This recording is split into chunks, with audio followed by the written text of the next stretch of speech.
In this movie, I'm going to show you how to edit items within a button.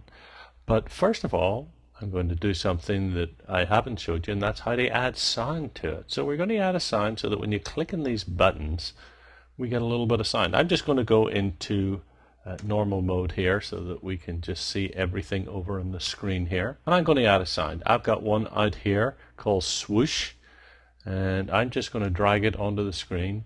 Doesn't matter what size it is, it just has to be somewhere here. So it doesn't have a physical appearance, so it doesn't need to be on the page. And then if we go up to our media panel here, you can see the sound is here, and we can preview it there. So I want to associate it with our buttons here. So I'll select this breakfast button here, go up to the buttons panel, and come over here and choose add sound, like that. So let's see what happens when we click on our preview button and we hit on breakfast. Well, do you notice what happened there? I don't know if you can hear it. I'm sure you can. It comes in, but it doesn't come in when we click the button.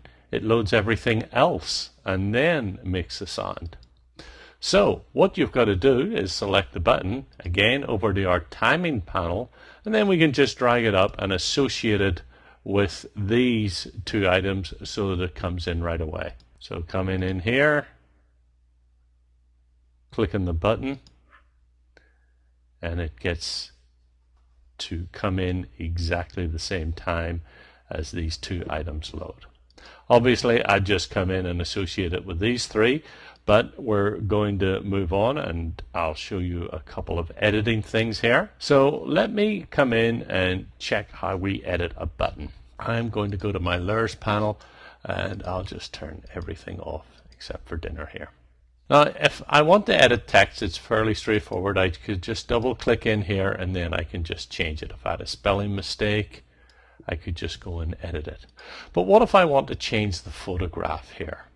Well, I could break apart the button, add a new photograph, turn it into a new button, but then I'd have to go through and do all my animation actions on this button. Oh, sorry, it would be on this dinner button again because it would be different. So what you can do is just select it like this.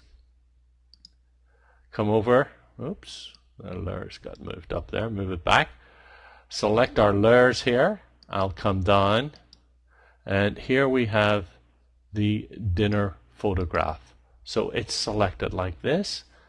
Then I can come over, this time mini bridge here, and just choose another item and drop it in there, and it takes on all the animation effects of that button without having to change anything. That way when we come through, preview it like this, we can go to dinner, we've got the new photograph right away.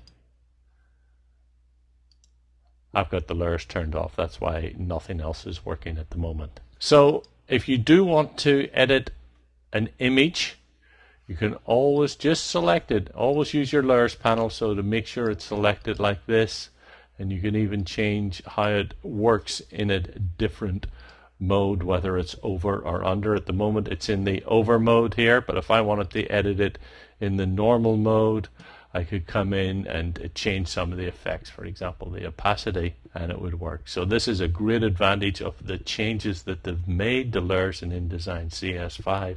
It makes editing grouped and buttoned items a lot easier.